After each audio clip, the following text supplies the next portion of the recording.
Hi scholars! Today we're going to read about life as a pioneer on the Oregon Trail. This might be what your wagon would have looked like.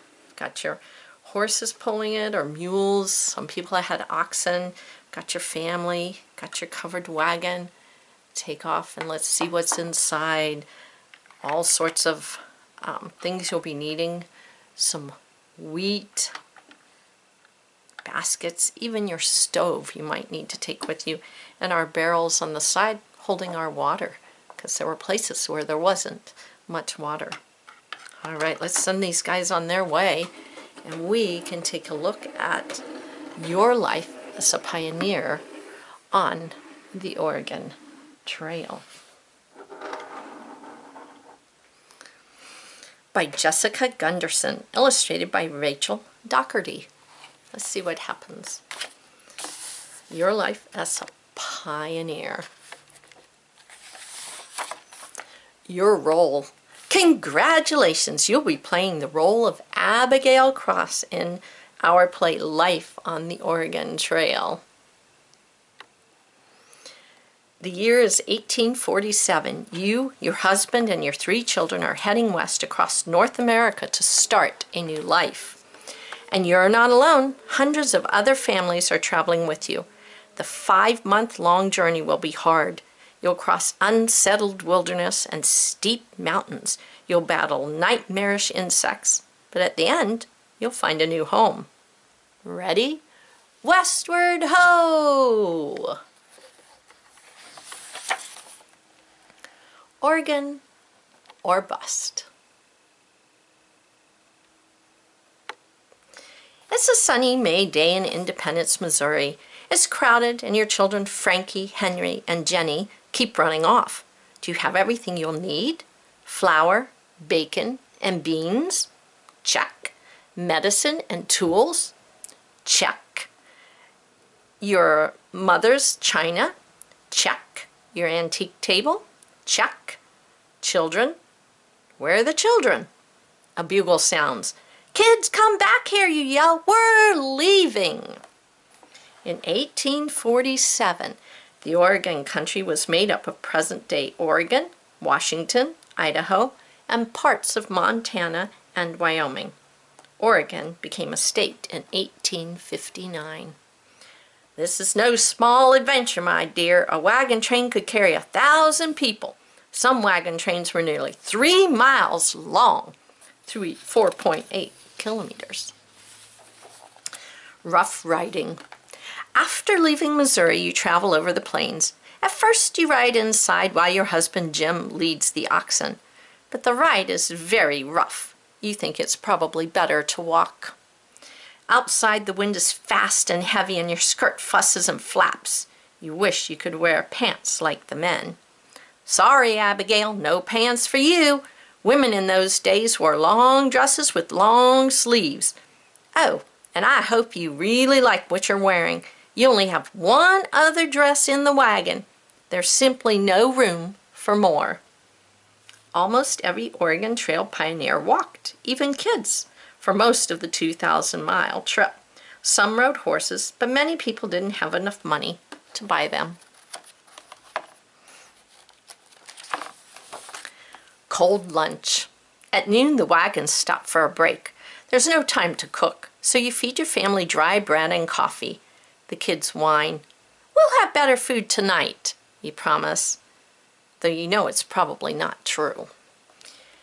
After just one morning of travel, you're covered in dust. You all are. You lead the kids to the Platte River. The water is so cold, though, that no one wants to bathe. I guess we'll just have to be dirty, you tell them. The wagon's large wheels kicked up a lot of dust. The wagons at the end of the train had the worst of it. Wagons changed places in line every day. This practice made sure no one had to suffer more dust than others. Camping out. Some of the men scout ahead for a good camping place. At 6 o'clock, the wagons corral or make a circle. You soak the beans and start a fire. You hang a kettle over the flame to fry the bacon and cook the beans. Jenny wrinkles her nose. Better get used to it, you tell her. It's all we brought. Sometimes pioneers left wooden markers along the trail. The markers gave other travelers tips, such as the best place to camp or find water. Most families packed about 200 pounds of flour and 50 pounds of bacon per person. They also took beans, rice, coffee, and cooking basics such as salt and sugar. Food supplies alone in each wagon weighed an average of 1,700 pounds. Night on the prairie. Bedtime! The wagon is too small for Oliver, so you lie outside. Just as you're drifting off, you feel something slither along your feet. Ah! You scream. Everyone in the wagon wakes up. A harmless garter snake scuttles away. Sorry. False alarm, you call, embarrassed. One or several men guarded the camp each night from wild animals such as bears and mountain lions. There was also the fear of an American Indian attack, but very few such attacks happened.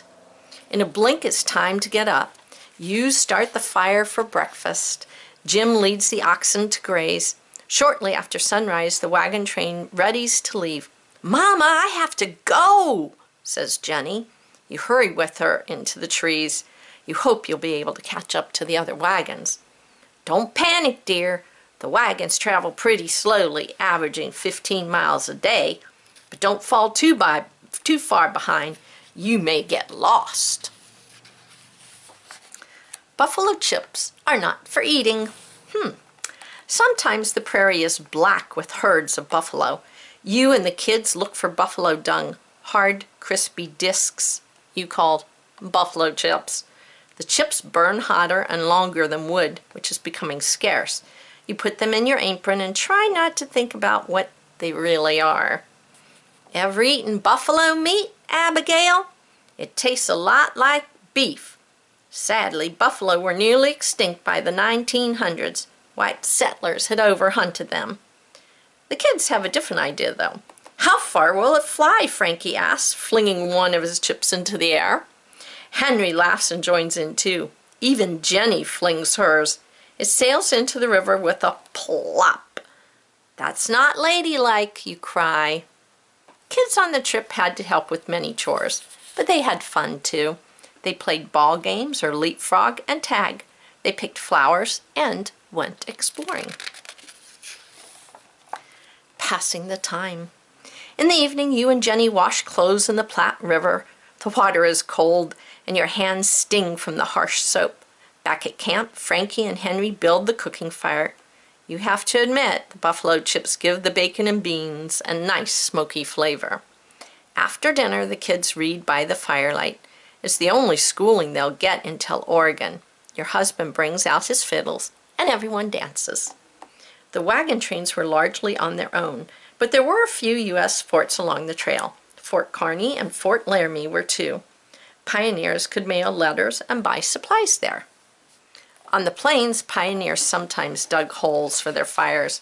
If they didn't, the wind would blow out the flames. Pawnee trade. One day you see riders in the distance. You don't know if they're friendly. Jim grabs his gun just in case. You order the kids into the wagon. But the Pawnee Indians are friendly. They want to trade. You admire the beading on the women's blouses. You give the visitor some flour in exchange for a buffalo hide robe and beads. The Pawnee also have good information. They point the way to the elk hunting grounds. Most American Indian tribes were peaceful towards the pioneers, but in the late 1850s, as more settlers headed west, some tribes charged fees to pass through, and sometimes there was fighting on both sides. Cracking the whip. The next day, Jim goes off to hunt. He leaves you in charge of the wagon. Henry wants to learn how to lead, so you let him. "Giddy up," he yells, tells the oxen, but they don't move. "Crack the whip, son," you tell him. He swings the whip over the oxen's head, and they plod forward. But the train is curving left, and the oxen want to go straight. Left, he shouts, left. Let me give you some advice, Henry. To make the oxen turn left, you yell, haw. To get them to turn right, yell, gee. To stop, yell, whoa. Some pioneers used mules instead of oxen to pull their wagons. Mules could be harnessed rather than led, but they cost more than oxen. Rain and bugs and disease, oh my. Sometimes you trudge through rain, sometimes you wake covered with mosquitoes. Giant beetles buzz by your head. I'm hungry, Frankie says every day. I'm thirsty, Henry whines. My skin itches, Jenny cries. I'm sorry, children, you say. But look on the bright side. You don't have cholera. The oxen are tired and you're not even halfway to Oregon. Time to lighten the load, Jim tells you. You leave your antique table in the weeds. You know it's only a table, but you tear up just the same. Cholera was the deadliest disease on the trail. It spread quickly from person to person and killed thousands. Accidents were another major cause of death. People were sometimes run over by a wagon. Remember your medicine bag, dear. You've got hartshorn for insect bites and snake bites. You've got laudanum for pain and camphor for the common cold. And remember to boil water before drinking it. Boiling water can kill the bacteria that cause cholera. Sadly, most pioneers didn't know this at the time. River crossing. It's time to cross the North Platte River. You're excited, but nearly everyone else is terrified. You can swim, but most other pioneer women can't. It's not ladylike. Neither can your kids. The men herd the animals through the water. Then they build rafts to float the wagons across. You climb in the wagon and hold on for dear life. The wagon tips and almost topples. Your china falls into the water. Kersplash. At least we've lightened the load, you say, trying to be cheerful. Some pioneers and American Indians made a business out of river crossings. They built ferries or bridges and charged travelers a fee to cross. Here's a tip, my dear. Cross the river late in the day when the animals are tired. Animals are friskier in the morning and might run away rather than obey. Sounds like a good piece of advice. Mountains. You've come upon a great rock called Independence Rock. It's the halfway point. You and the kids climb it and carve your names. Several weeks later, you reach the mountains. The oxen strain to pull the wagons uphill. Going up is hard, but coming back down is worse.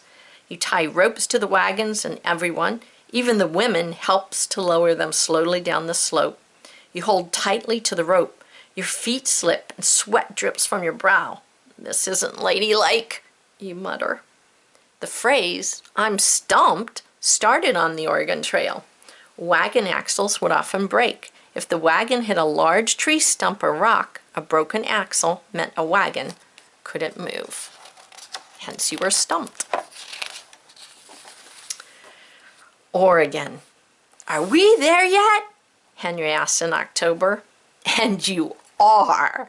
After 5 long months, you've reached the Willamette Valley in Oregon country. Your feet won't stop throbbing, and you've lost some of your belongings. But you're alive. We're home, you tell them, at long last. The pioneers didn't always stay in the Willamette Valley.